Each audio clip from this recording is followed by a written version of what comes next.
Communiquer avec notre animal de compagnie n'est pas toujours facile. Certains y sont pourtant parvenus par une méthode qui peut surprendre, la télépathie ou la communication animale.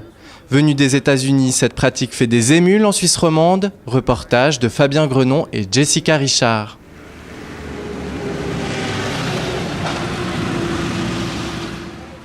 Catherine Chevalet, sa fille Mélina et Tornado. Un petit poney au passé douloureux. Il en avait gros sur le cœur. Tornado, il était par moments très stressé.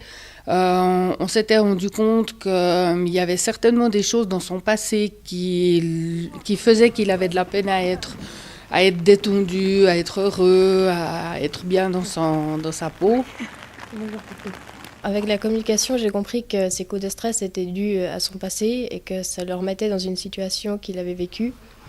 Et ça m'a beaucoup aidé par rapport à lui pour mieux le gérer en fait.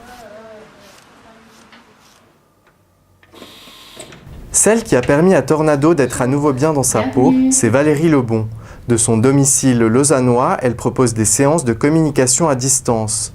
Ce dont elle a besoin, une photo de votre animal, son nom, son âge et son domicile. J'ai un crayon et j'ai des petites feuilles et puis je me mets en contact avec l'animal, c'est-à-dire que je vais ressentir ce que l'animal ressent et je vais noter toutes les informations que j'ai. Et après, je fais la synthèse des informations reçues.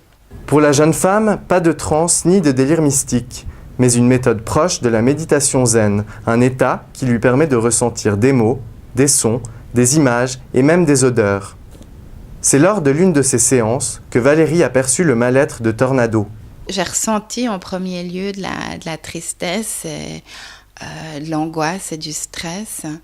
Et je lui ai demandé de me dire quelle était la cause de ces mots.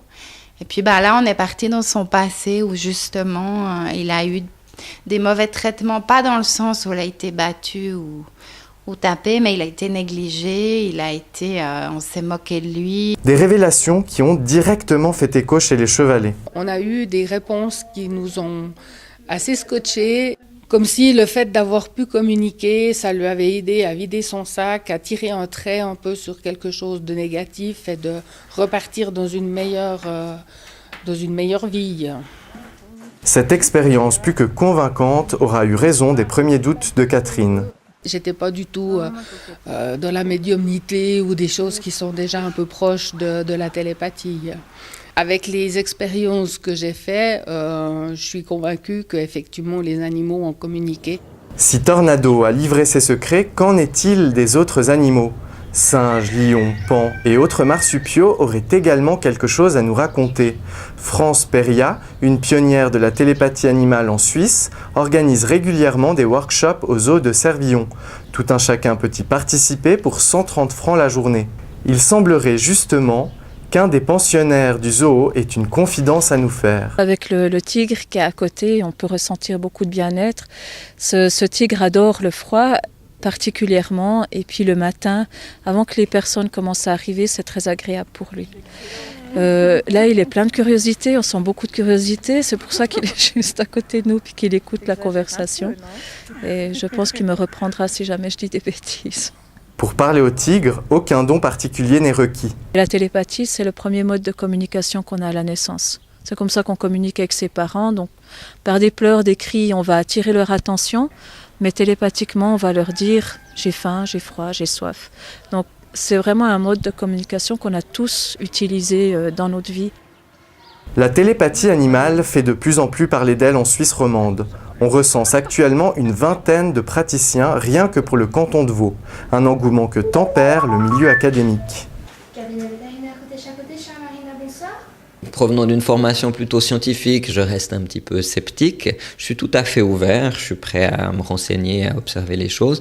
En revanche, je dirais qu'en l'état actuel des connaissances, je reste un petit peu sceptique. Et de voir cette explosion du nombre de télépathes, là je suis franchement sceptique parce que je pense que ce n'est pas donné à la portée de tout le monde. Comptez au minimum 70 francs pour une séance de communication, un business fleurissant qui alerte le vétérinaire. Ça laisse la porte ouverte à toutes les arnaques possibles. C'est comme toute nouvelle discipline qui n'est pas encore réglementée au niveau fédéral. Vous avez toute une série de gens qui entrent dans la brèche et en profitent. Et je pense qu'il faut faire attention aux abus. Je dirais que notre relation maintenant, c'est une relation de confiance. C'est-à-dire que maintenant, je sais qu'il a eu beaucoup de peine dans le passé. Donc j'essaie de lui donner tout l'amour que je peux lui donner pour qu'il soit bien et qu'il se sente bien chez nous.